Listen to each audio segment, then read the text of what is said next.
Empecemos con esto. Es uno de los supuestos básicos en que me quiero basar. Se sabe desde hace mucho tiempo que las partes biológicas, la parte biológica era tremendamente importante en cualquier enfermedad. Por ejemplo, se sabía que la tuberculosis era producida por el bacilo que producía la tuberculosis.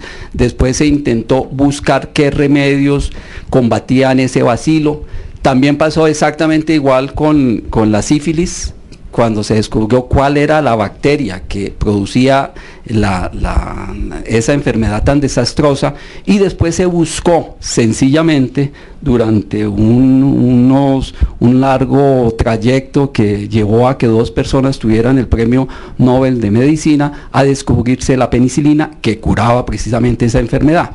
Hoy en día estamos en lo mismo con una enfermedad que es tan desastrosa como el SIDA, que se sabe cuál es el virus, pero todavía no se puede curar esa enfermedad. Entonces la parte biológica lo que hace es eso, buscar qué es el organismo específico en este ejemplo que produce tal enfermedad y buscar al mismo tiempo qué cuestiones o qué remedios van a curar esta parte. Pero las cosas son mucho más complicadas. ¿En qué sentido? Que en la tuberculosis, por ejemplo, se sabe que si una persona está bien nutrida, tendría menos posibilidad de adquirir la tuberculosis por más que se presente esa bacteria. Entonces aquí tendríamos nosotros una parte social que también influiría sobre una enfermedad. Y si cogemos nosotros el SIDA, pues obviamente sabemos que el SIDA, hay un virus que produce el SIDA, pero no sabemos por qué hay personas hoy en día que se metan, que se sometan, que corran riesgos y que tengan relaciones sexuales completamente riesgosas que pueden producir esa enfermedad. En lo que he dicho, básicamente les quería mostrar cómo no solamente es importante lo biológico, que sí es importante, sino también es importante lo social. En el ejemplo que les ponía de la tuberculosis, la desnutrición por cuestiones de pobreza social, por ejemplo, o los aspectos psicológicos de una persona que se pone en riesgo para contraer una enfermedad tan desastrosa como es el SIDA. Entonces todo esto es tremendamente importante. Lo que pasa es que durante mucho tiempo solamente le poníamos interés e importancia a este aspecto. Llegó una persona que era George Engels, que empezó a producir sus artículos de investigación en una revista bastante importante, y simplemente lo que él encontró es que personas se morían después, y empezó a averiguar y por qué se morían personas que relativamente estaban sanas, y encontró en el primer trabajo que él presentó que se morían con gran frecuencia personas que estaban en el aniversario de la muerte de una persona muy querida. Generalmente esa persona muy querida era su pareja. Entonces él encontró que se morían. Entonces era como para darle la importancia a esta parte psicológica sobre esto.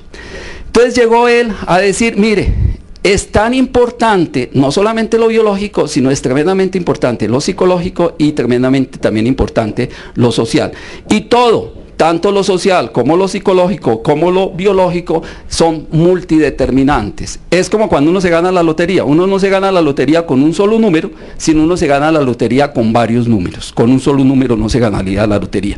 Eso para mal si es una enfermedad, pero para bien, yo no creo en la buena suerte. Yo creo que a nosotros nos va bien por muchas razones, pero esas muchas razones es porque de alguna manera nosotros buscamos que nos vaya bien en la vida. Este sería uno de los primeros supuestos para después hacerme entender que mata el corazón. Para seguir en lo mismo de lo anterior, desafortunadamente durante mucho tiempo había una gran división, que por un lado el cuerpo y por el otro lado el alma, o por un lado el cuerpo y por otro lado la mente. Eso desde la filosofía se ha discutido, y simplemente yo quise venir al momento actual. Este doctor es Stephen Priest, es un filósofo que vive actualmente, es uno de los filósofos más importantes de la Universidad de Edimburgo, y él dijo algo muy sencillo. Dijo, mire, simplemente la mente es la capacidad de pensar, y empíricamente, él dice empíricamente quiere decir como un hecho, que lo puedo demostrar. Empíricamente, si a alguien le pegan un garrotazo en el cerebro, o sufre un tiro o una lesión muy fuerte en un accidente de tránsito, obviamente deja de pensar. Eso empíricamente se ve. Y también se ve que si una persona, se le muere una persona muy querida y está completamente consumida por ese dolor emocional, esa persona se demacra físicamente. Entonces es de doble vida. Y entonces dice, bueno, si eso es empírico, ¿cómo sería la relación entre mente y cerebro? Y dice muy sencillo. El bus se mueve, pero el movimiento no es igual al bus, ni bus es igual a movimiento. Entonces, en este ejemplo diríamos, el bus sería el cerebro, sería lo orgánico. El movimiento sería la mente. Entonces, para que haya movimiento, es decir, para que haya mente, necesitamos que esté el bus. Está sonando algo, el corazón de alguien. Bueno, entonces, para que haya movimiento, necesitamos bus. Para que haya mente, necesitamos cerebro. Pero no quiere decir que mente y cerebro sean iguales, pero se necesitan mutuamente. Y lo importante que yo les quiero mostrar adelante es que nosotros entendemos muy sencillamente que si tengo el cerebro bien, es decir, si no me han dado un garrotazo, es decir, si no he tenido un accidente cerebrovascular o un accidente de tránsito que me lesionó el cerebro, puedo pensar. Pero la gente hasta ahora empieza a pensar que lo contrario también es importante, que si mi mente está bien, también puede contribuir a que el cerebro se mantenga bien. La Organización Mundial de la Salud plantea algo que a mí me parece que es muy bonito. Nosotros no podemos decir que una persona está sana solamente cuando decimos que no tiene ninguna enfermedad, porque sería muy simplista. Nosotros podemos decir que una persona es sana, obviamente cuando no tiene ninguna enfermedad, pero es más que eso. Es más que eso, ¿qué quiere decir? Que es una persona que puede disfrutar la vida, que es una persona que pudo desarrollar sus potencialidades, que es una persona que pudo ser feliz en muchos aspectos de su vida. Es decir, si una persona, una mamá, que no tiene ninguna enfermedad porque fue capaz de concebir un niño, eso no la haría solamente feliz, no la haría solamente sana, necesitaría también el placer de poderle tener el tiempo necesario, que las seguridad sociales lo den para que pueda compartir con su hijo el desarrollo de ese bebé. Entonces, la salud no es solamente la ausencia de la enfermedad, sino la salud es muchísimo más que eso, es no tener una enfermedad, pero al mismo tiempo tener la capacidad de desarrollar muchas potencialidades nuestras y ser felices. Esto también, y más adelante se van a dar cuenta ustedes por qué lo traigo a esto. Hay unos instintos. Si uno le pregunta a ustedes cuáles son los instintos, todos nosotros diríamos, mira, hay un instinto sexual, que eso uno nace, uno llega a este mundo aprendido con el instinto sexual, no se lo tienen que enseñar.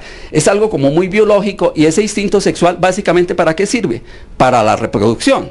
Pero no solamente sirve para la reproducción, sino también uno goza de ese instinto sexual. Pero digamos, es algo muy fuerte que uno lleva dentro de uno mismo. Es necesario para que las especies sigan durante muchísimos y muchísimos años. Hay otros instintos, como es el instinto de conservación, el instinto de alimentación. Entonces todos nosotros entendemos esos instintos. Lo que no se sabía es que hay otro instinto, entre comillas, que es el instinto del apego. Y no se sabía, y además se desvalorizaba el instinto de apego, porque se decía, mire, esa persona es tan apegada, eso es inmaduro, uno ser apegado, eso es malísimo. Pero se empezaron a ver unos experimentos y se dice que es el instinto del apego. La necesidad que todo ser, sobre todo los mamíferos, tenemos de que en unas situaciones difíciles tenga uno una persona mayor, con más experiencia, que lo ayude a salir de unas situaciones muy complicadas. Sencillamente yo lo diría en esta forma. Si nosotros tenemos mamá leona y hijo leoncito, y si mamá leona no tuviera el apego por ese hijo leoncito, y ese hijo leoncito, ese cachorro, no tuviera el apego por su mamá leona, ¿qué le pasaría? No, se lo come el tigre. Es decir, se muere. En términos reales, se lo come el tigre. Entonces, uno necesita que lo protejan, ¿ya? Y entonces lo que se ha visto es bien interesante, que hay unos apegos buenos y hay unos apegos malos. Un apego bueno es cuando la mamá lo cuida a uno, lo consiente, lo toca y deja que uno se desarrolle. Tan es eso así cierto, que las personas que han tenido experiencias de llevar a sus hijos a los colegios, lo que miran los colegios también es eso. Cuando el niñito chiquito llega al colegio y lo van a examinar si va a entrar a un colegio grande, y el niño no se puede soltar de la falda de la mamá, dicen, este niño hizo un mal apego. Porque si el niño hizo un apego bueno, está seguro que se puede separar de la mamá, y que va y juega y lo examina y vuelve a donde la mamá, y que la mamá no se le va a desaparecer. Pero si hizo un apego malo, dice, yo no me suelto de mi mamá porque de golpe se me desaparece, o quién sabe qué me van a hacer allá. Entonces hay unos apegos buenos y unos apegos malos. Sin apego no podemos vivir, pero hay unos apegos buenos